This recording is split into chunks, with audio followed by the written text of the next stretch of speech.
9 वर्षमा बिहे गरेँ। हजुर 9 वर्षमा बिहे गरेपछि भाइ बहिनी थिए थुप्रै।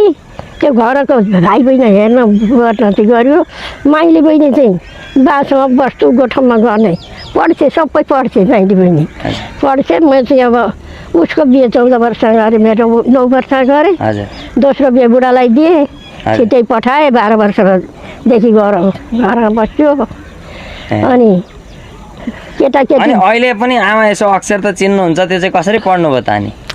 त्यो त अलिअलि हेर्दै पढ्दै गर्दा आयो त्यति बेला। अहिले पो बिर्स्यो, अहिले चाहिँ बिर्सिँदै अहिले बिर्सिँदै गएको। पढ्न मन लागेन त्यतिखेर पढ्छु भन्ने होइन?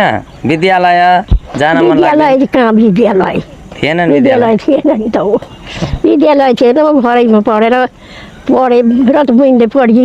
हजुर हजुर सँगैमा पछि काले त पढेँ। हजुर पहिलो चिज माइली बहिनीले पढेँ। हजुर यो त्यही भएको सबै टाकटुक भन्थे। तर आमालाई त त्यो नपढे पनि धेरै कुरा याद छ नि त? याद त छ। अलिकति थोरै बताइदिनु, कली धर्मको बताइदिनु नि त थोरै। कली धर्मको त खोइ जान्दैन, बिर्स्यो।